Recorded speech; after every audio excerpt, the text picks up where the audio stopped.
예, 제가 이미 보내드린 그 인비테이션에 보면은 제목이 나왔는데, 내가 노하게 한 소중한 사람 어떻게 노를 풀까? 물론 좀 그렇게 그다지 나에게는 소중한 사람이 아닌 경우도 내가 노하게 했으면 풀긴 풀어야죠. 그러나 이제 소중한 사람이면 더 그렇죠. 그래서 우리가 특별히 이게 기분 장애이기 때문에 양극성 장애라는 게 정동 장애라는 게 그래서 이제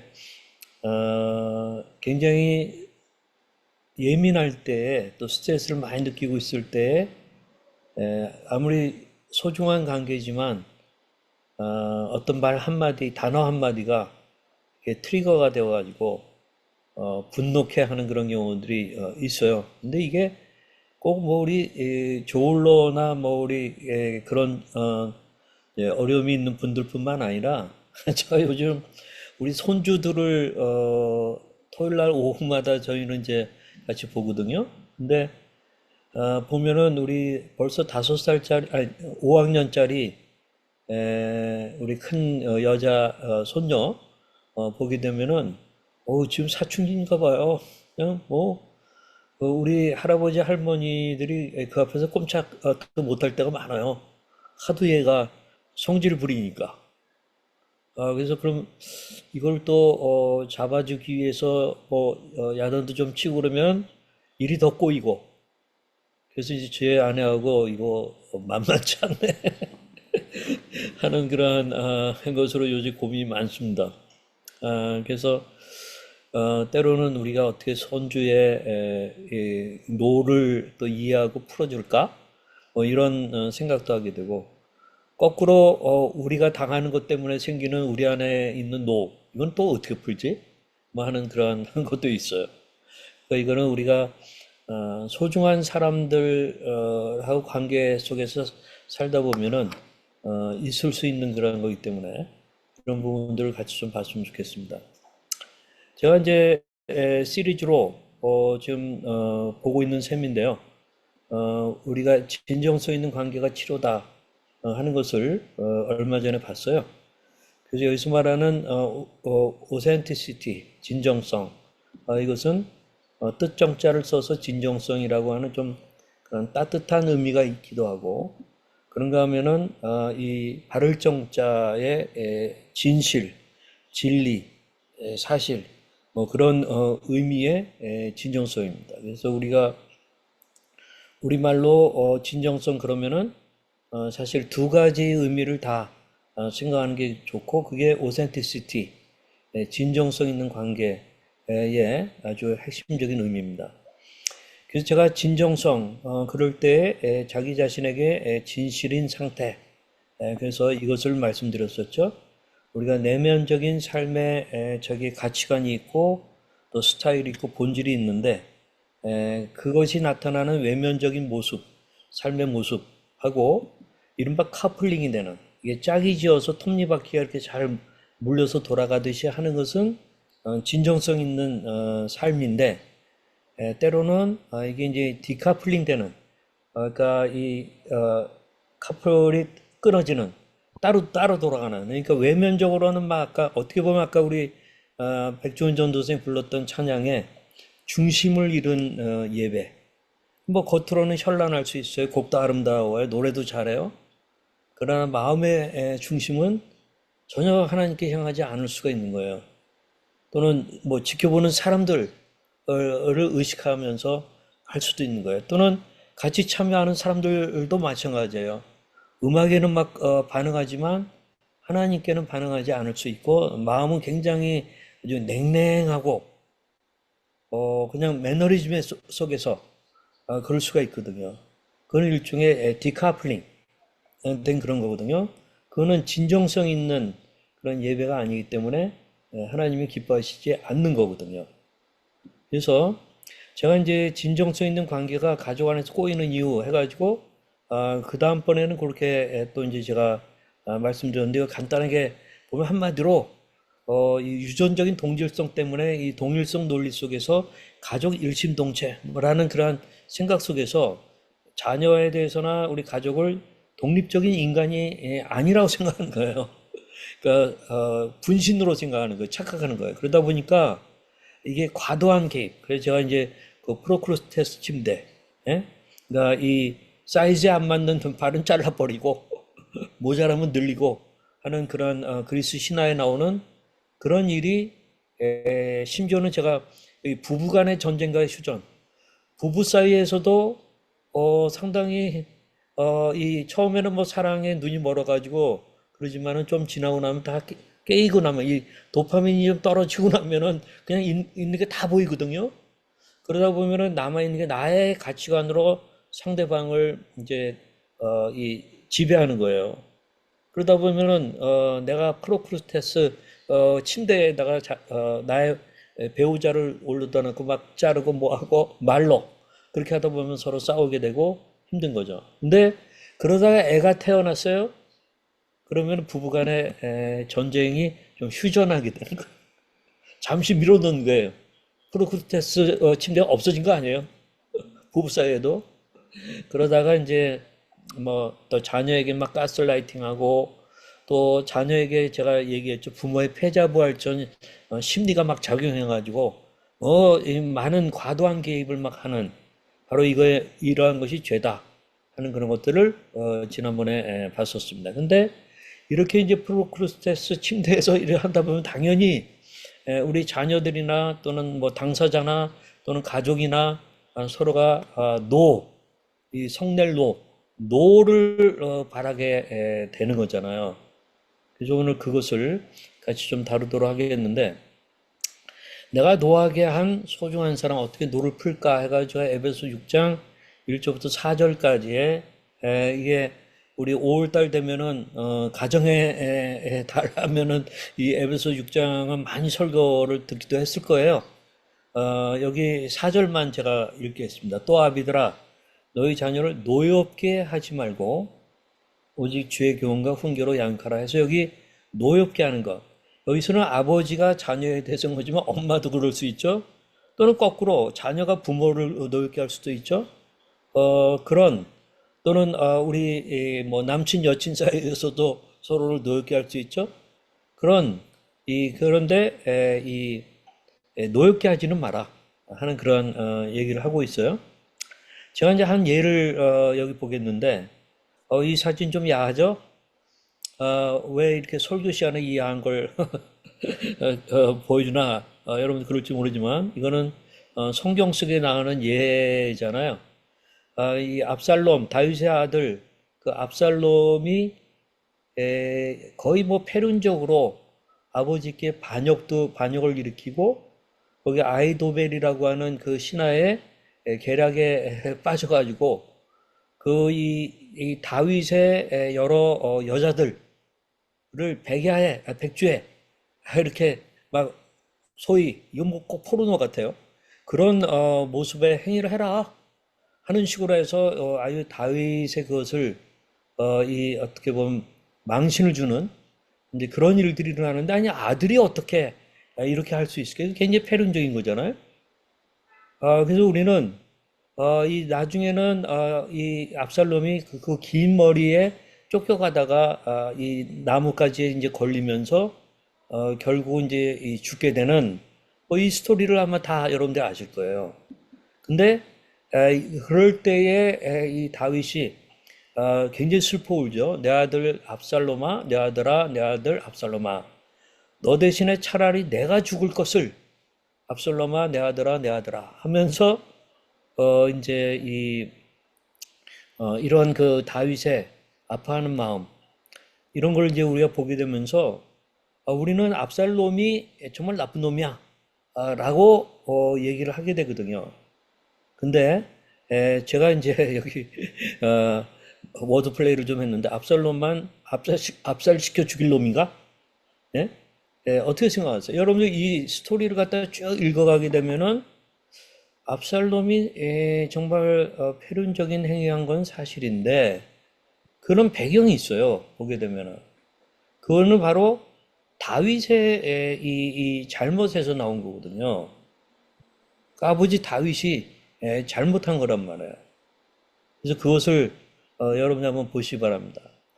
여러분도 잘 아시듯이 이 다윗의 첫째 아들은 암논이라고 하는 여기 침대에 누워 있는 친구인데 자기 이복 동생 다말을 너무 좋아했어요. 좀 정욕적으로 좋아했다는 얘기죠. 그래가지고 이제 꼬셔서 어쨌든 자기 방에 불러 들어가지고 거기서 겁탈을 하게 됐습니다. 자, 이런 이거 다 성경 속에 나오는 거기 때문에 제가 보여드리는 겁니다. 예. 그리고 나서는 겁탈하고 나서는 이제 쫓아내가지고 문 닫아버리고 그러니까 이 다말이라고 하는 여성이 이복 동생이 얼마나 이게 분노할 그런 일입니까? 그래서 여기 이제 보게 되면은 다말은 자신의 채색 옷을 찢고 죄를 뒤집어 쓰고 손을 이 머리 위에 얹고 크게 울부짖었다. 손을 머리 위에 얹는 모습은 이게 슬픔의 표현이거든요. 구약학자 롤랑 드보에 의하면 다발의 모습은 이집트의 어떤 부조와 이 비블로스 왕 아이람의 석관 위에 새겨진 슬피 우는 여인의 모습과 같다고 지적합니다. 또 만일 처녀가 강간을 당하고도 울부짖지 않으면 자신도 뜻이 있는 것으로 간주하여 처형당했던 그런 시절입니다. 다말의 울부짖음은 자신의 억울함을 호소하는 것이고 한편으로는 공동체의 법적인 보호를 요청하는 그런 것입니다. 그렇게 되니까 다말의 친오빠인 압살롬은 얼마나 화가 났겠어요. 그러나 압살롬은 굉장히 치밀했어요. 당장은 참았어요. 하는 말이 얘야 암논도 네 오라비이니 지금은 아무 말도 입 밖에 내지 마라. 이 일로 너무 근심하지 말라. 하면서 이를 갈았어요. 무서운 사람이죠. 암논은 압살롬과 다말의 배다른 형제였습니다. 그래서 가족의 우두머리요 왕궁의 치리자인 아버지 다윗이 정의로운 판단을 내리리라 기대했던 거예요. 그러나 아버지의 조치는 미미했고 2년 동안의 시간은 참기 힘든 그런 고통이었습니다. 그러면서 이제 압살롬의 행실에 뭔가 삐딱한 조짐이 드러나죠. 압살롬은 이제 자기 정말 잘생긴 사람이었거든요. 또 머리가 굉장히 놀라웠어요. 그러면서 이제 압살롬에게는 또 아들 셋과 딸 하나가 있었는데 그 딸의 이름이 뭐냐면 또 다말이에요. 자기 여동생 다말이에요. 생김새 아주 예뻤다는 그런 그 표현이 나오는데 그러니까 하나 없이 아끼는 자기 딸을 또 자기가 지켜주지 못했던 여동생의 이름으로 불렀던 굉장히 좋은 아빠죠. 좋은 오빠죠. 근데 다윗은 2년 동안 아무런 그 액션도 취하지 않았어요. 그렇게 되니까 이 압살롬의 마음속에서는 분노가 쌓이고 가지고 결국은 이제 왕을 죽이는 자리까지 죽이려고까지 했던 거 아니에요? 그 다윗은 자신의 딸이 암논에게 겁탈을 당한 경우를 보게 되면 두 가지는 최소한 요구를 해야 마땅했어요. 뭐 암논을 야단치는 건 물론이고 하나는 이 결혼을 요구하는 거예요. 그 당시에 그 이복 동생하고 결혼하고 뭐 하는 그런 예는 굉장히 많았습니다. 그래서 결혼을 요구하는 것이고 다른 하나는 충분한 배상금을 받게 하는 거예요. 그런데 다윗은 아버지로서 단 한 가지도 시행하지 않았습니다. 압살롬의 아버지에 대한 반역은 바로 여기서부터 시작되었다고 해도 틀린 말이 아닌 것입니다. 그러니까 이 다윗은 아버지로부터 단 한 가지도 시행하지 않았습니다. 아버지로서. 그러니까 압살롬의 입장에서는 어떻게 했어요? 분노가 일어나죠. 그런데다가 그 아버지는 어떤 아버지였어요? 우리아라고 하는 장군 밑에 장교를 갖다가 나가서 죽이게 하고 그다음에 바세바하고는 간음을 하고 그래서 낳은 아들이 이제 솔로몬이잖아요. 그런 아버지란 말이에요. 그러니까 뭐 어떤 면에서는 도덕적으로 롤 모델도 안 됐고 그런 가운데 아버지가 지금 자기 여동생 또 아버지의 딸이 이 첫째 장남에 의해서 겁탈을 당하는데 그것을 가만히 보고 있다? 그거는 상당히 문제가 많은 거죠. 그러니까 암논은 그러니까 다말을 범했던 암논은 다윗의 맏아들로서 그의 후계를 이을 왕세자였습니다. 그의 어머니 아히노암은 다윗의 첫째 부인으로 이스라엘 여자라고 꼭 집어 설명하고 있습니다. 이로 보건대 암논은 순수 이스라엘 혈통으로 고향 사람들에게 지지를 받는 왕세자였습니다. 그러나 압살롬의 어머니는 이방 사람 아람의 공주였습니다. 그러니까 이방인의 딸이었어요. 그러니까 암논과 다른 형제들 대부분의 어머니들은 이스라엘 사람이었습니다. 압살롬은 커가면서 어느 순간 왕궁 안에 서늘한 기류를 느꼈을 겁니다. 잘나기로는 왕자들 가운데 어느 누구 못지 않았지만 그는 결코 성골이 될 수가 없었습니다. 소외와 수군거림, 따돌림이 어쩌면 압살롬 남매의 일상이었을 수도 있습니다. 그럴수록 압살롬은 아버지의 따뜻한 말 한마디 이런 게 정말 고프지 않았을까요? 그러나 다윗은 아들 압살롬에게 냉랭하기만 했던 것입니다. 이런 이런 흐름 속에서 자기 여동생이 암논에 의하여 겁탈을 당하고 또 버림을 받고 그렇게 됐으니까 압살롬으로서는 당연한 분노를 일으킬 수 있는 그거는 저는 뭐 당연하다 그렇게 생각해요. 그래서 결국은 이를 갈다가 2년 정도 지나서 이제 자기 그 형 암논도 오게 하는 그런 자리를 만들고 그런 가운데 이제 신하들을 통해 가지고 이렇게 죽이는. 그래서 어떤 학자들은 여기 이제 이 암논을 향한 이 칼이 사실은 압살롬이 자기 아버지를 향한 그 복수의 칼이다라고 말할 정도예요. 그 정도로 이렇게 노를 품고 행한 행동이 아주 끔찍했던 그런 것이죠. 그러다가 이제 아들이 이제 도망갔잖아, 압살롬이. 그러니까 이제 그래도 아들은 아들이었어요. 압살롬을 못 본 지 3년이 지나갈 때 다윗 왕은 암논을 잃었을 때 받은 충격도 서서히 가라앉았고 오히려 압살롬을 보고 싶어하는 마음이 점점 간절해졌습니다. 결국 다윗은 도망간 아들을 다시 예루살렘으로 불러들입니다. 당연히 돌아와 아버지를 볼 줄 알았지만 왕의 지시는 단호했습니다. 그를 자기 집으로 돌아가게 하라. 그러나 내 얼굴은 볼 수 없다. 그리하여 압살롬은 아버지에게 인사도 하지 못하고 자기 집으로 돌아갔다. 그러고도 2년을 더 다윗은 압살롬을 보지 않았다. 하니까 이제 이 압살롬이 자기 아버지에게 반역을 할 그런 어떤 분위기들을 만들어가고 그런 일들이 일어난 거 아닙니까? 그래서 이제 이런 만인 앞에서 아버지의 여자들을 이렇게 범하는 이런 아주 추악한 모습을 아들로서 벌였던 것이죠. 그래서 우리가 근데 사실 이 말씀이 다윗이 우리아 아내를 범했을 때 그것을 지적받고 다윗이 회개를 했으나 그러나 하나님께서 해주신 말씀이 있었죠. 그 예언의 말씀. 사실 그게 응한 거예요. 이거 굉장히 죄라는 게 굉장히 무섭습니다. 우리가 용서받을 수도 있지만 어떤 그러한 벌 받아야 될 그런 부분이 남아있는 경우들 굉장히 많아요. 바로 이 케이스가 그래요.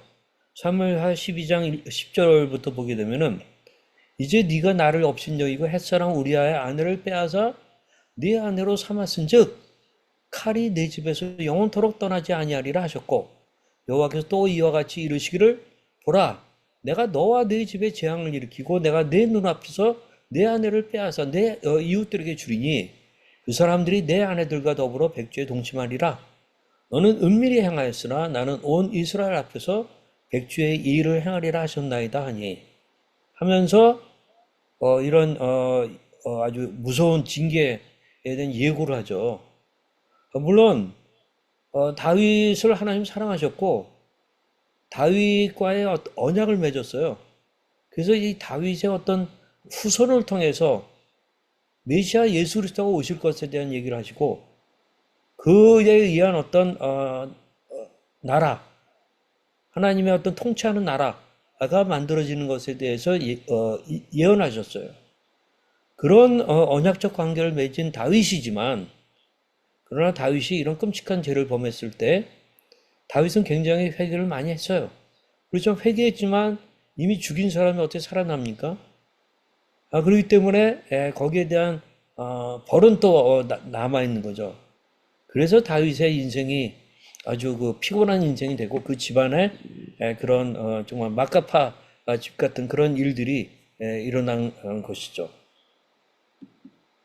근데 저는 오늘 제가 이제 초점은 어떻게 이제 자녀나 소중한 사람이 노를 품게 됐을 때 노를 풀 것인가 하는 거잖아요.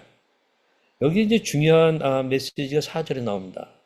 아비들아, 너희 자녀를 노엽게 하지 말고, 그 다음에 뭐예요? 오직, 제가, 예, 아이고, 죄송합니다. 여기 오직 주의 교훈과 훈계로 양육하라요. 그러니까, 노엽게 하지 말고, 그럼 어떻게 해야 되느냐? 주의 교훈과 훈계로 양육하라. 근데 이게 좀 와닿으세요? 잘 와닿지 않을 수 있어요. 우선은 노엽게 하지 말라 할 때 노를 어떻게 풀 건가 하는 것과 관련해서 제가 이제 여기 가장 중요한 것은 진정성이 있는 그런 따뜻한 마음 또는 바른 것에 기초한 진정성 이런 사과가 있어야 되는 거예요. 이게 없이 이 노가 풀릴 수는 없어요. 그러니까 다윗이 압살롬에게 자기 아들이 얼마나 못된 짓을 했는가, 큰아들이. 그것에 대해 인정하고, 거기에서 대신 내가 아버지로서 교육을 내가 잘못했구나. 또 내가 정말, 너희가 다 알고 있듯이 내 과거가 정말 안 좋구나. 하는 것들을 인정해야 돼요. 그걸 다 고백해야 돼요. 그리고, 그 큰아들 암논에 대해서는 엄하게 벌을 가했었어야 돼요. 그것이 이스라엘의 이제 왕자로서 할 수 있는 일인가 하는 부분들을 갖다 분명하게 해서 책벌을 했었어야 돼요. 그걸 못한 거에 대해서 진정성 있는 사과를 했어야 된다는 거죠. 그래서 이 우리의 진정성 있는 사과를 한다는 얘기는 뭐냐면 이게 이제 메이저의 그런 부분이 있고 마이너로 해야 될 게 있어요. 메이저로 해야 될 건 뭐냐? 내가 누구에게 진정성 있는 사과를 한다? 그것을 거기에 대한 책임을 지는 걸 얘기하는 거예요. 책임을 지는 거. 말로만 하는 게 아니에요. 가능한 한 책임을 다 지겠다는 거예요. 그 다음에 그 상대방이 노를 품은 감정에 대해서 인정하고 어루만져줘야 돼. 그 다음에 변화할, 내가, 그래, 잘못했어. 그럼 내가 앞으로는 이렇게 할게. 변화할 의지를 또한 보여줘야 되는 거예요. 그 다음에 인내심을 가지고 이렇게 좀 기다려주고 아직 상대방의 노가 당장 이렇게 한다고 풀리지 않거든요. 시간이 걸리거든요. 그 시간을 갖다가 좀 참아내면서 자꾸 어떤 경우에는 왜 이렇게 내가 사과했는데도 화를 내고 있어 하면서 더 화를 갖다 키우는 사람들 많죠. 제가 그래요, 제가. 제가 우리 아내한테 좀 그래요. 좀 빨리 좀 풀지 뭐 그런 걸 할 때가 굉장히 많거든요. 근데 중요한 게 인내심이에요. 기다릴 줄 알아야 돼요. 이런 메이저의 한 네 가지 정도를 얘기한다면 마이너로 해야 될 게 뭐냐? 우선 노를 품고 있는 사람이 노를 사귈 수 있는 시간을 좀 줘야 돼요. 또 그들을 압박해서는 안 돼. 왜 아직까지도 화를 품어? 라고 해서는 안 돼요. 그러면서 지지해 줘야 돼요. 그들의 마음을, 그 다음에 그들에게 귀를 기울이는 이런 것들이 필요한 거예요. 자, 이런 진정성 있는 사과를 다윗이 압살롬에게 했다고 한다면 어땠을까요? 쉬운 건 물론 아니죠. 저도 그 상황에서 그렇게 못했을 것 같긴 하지만 어쨌든 이 다윗은 훌륭한 왕이잖아요. 그래서 우리가 그런 것들을 기대할 수 있는 거죠. 근데 여기 보게 되면은 이 노엽게 하지 말고 오직 주의 교훈과 훈계로 양육하라 그랬는데 이 말은 무슨 말이라고 생각하세요? 주의 교훈 그럼 여러분 뭐 십계명이 떠오르겠죠? 또는 산상수훈이 떠오르겠죠? 많은 율법들이 떠올라요. 그럼 노엽게 하지 말고 그럼 십계명 가리키고 뭐 그런 걸 양육하고 그런 걸 또 어떻게 보면 너무 강하게 막 해가지고 프로크루스테스 침대처럼 하고 그걸 또 얘기하나요? 아니에요. 그거 말하는 거 아니에요.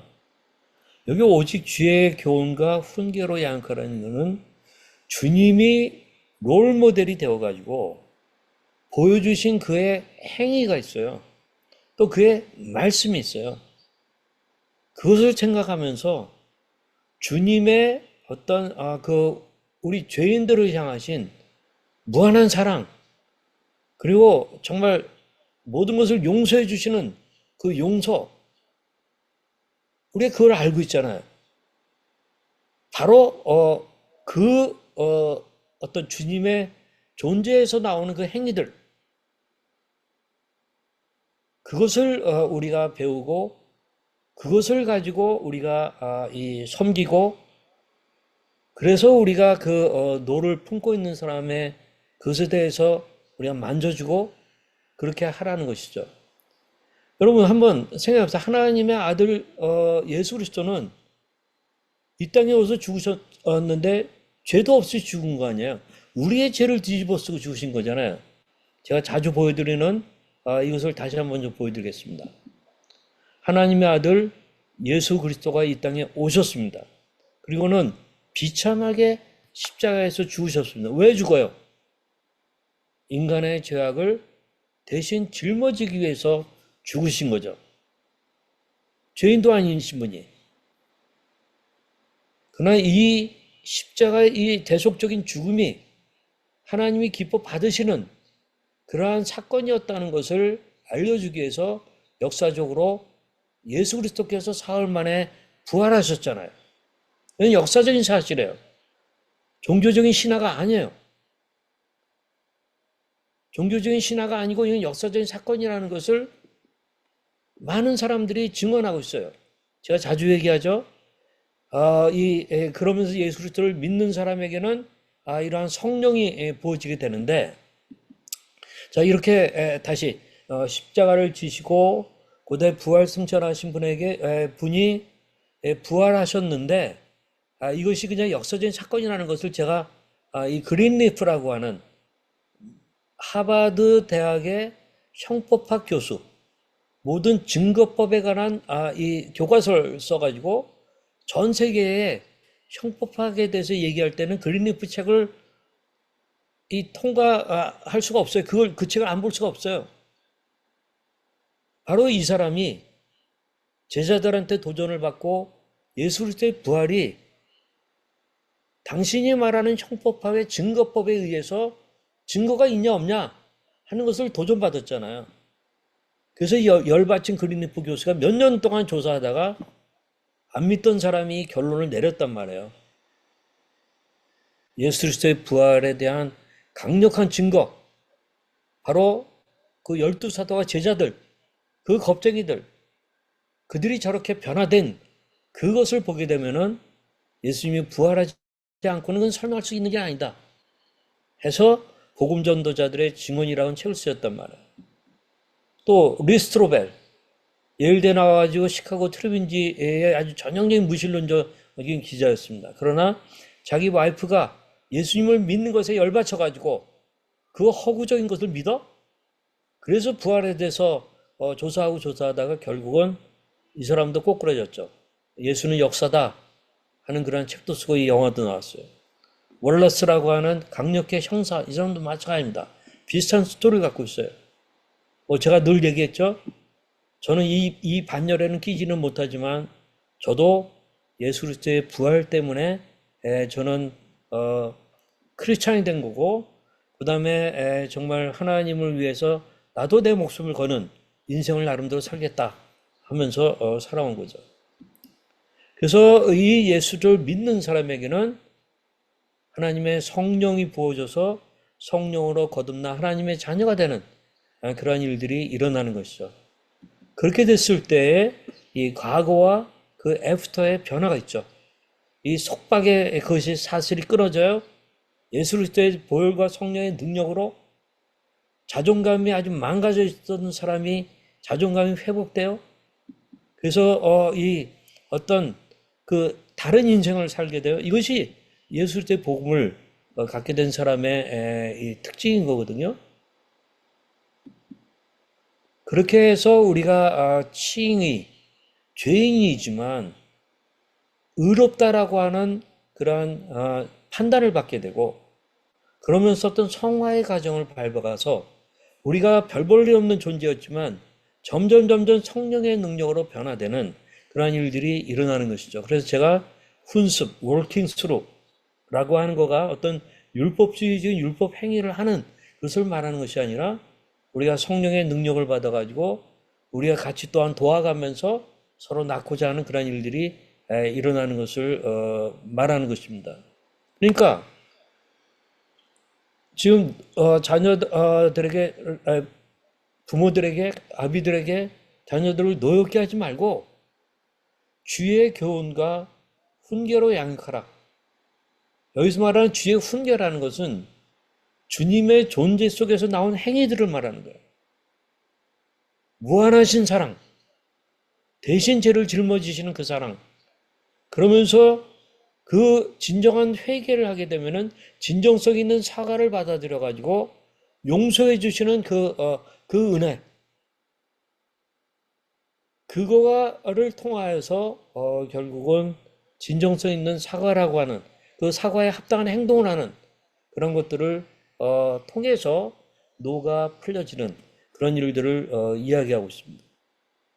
그래서 저는 우리가 서로 특히 이제 마음이 아픈 사람들에게는 더 민감한 일들이 많아가지고 스트레스에 더 좀 취약하니까 여러 가지 어려운 일들이 많을 수 있는데, 우리가 조그만 노래 또 품게 했다고 한다면 시간을 질질 끌지 말고 거기에 진정성 있는 사과를 서로 하면서 관계가 다시 회복되고 사랑과 용서와 존경의 그런 관계의 그런 가족이 될 수 있기를 바랍니다. 우리 이 시간에 같이 기도하도록 하겠습니다. 같이 기도하실 때에 이 기도 제목은 하나님, 내 안의 노를 먼저 풀어주소서. 내 안에 있는 노, 어떤 상대방의 노를 풀기 전에 먼저 내 안에 있는 어떤 노, 이런 것들을 먼저 풀어주소서 라고 기도했으면 좋겠고요. 하나님, 나의 VIP, 나의 소중한 사람이죠. 나의 자녀, 나의 사랑하는 사람, 나의 VIP, 나로 인해 받은 상처와 노를 내가 풀어주는 역량이 있게 하소서 하고, 우리 이 시간에 같이 한마음 목소리로 기도하기를 원합니다. 여러분들 있는 자리에서 한번 개인적으로 기도하시든 입을 벌려 기도하시든 같이 제가 적당한 때 마칠 때까지 한번 기도하는 시간을 갖도록 하겠습니다. 같이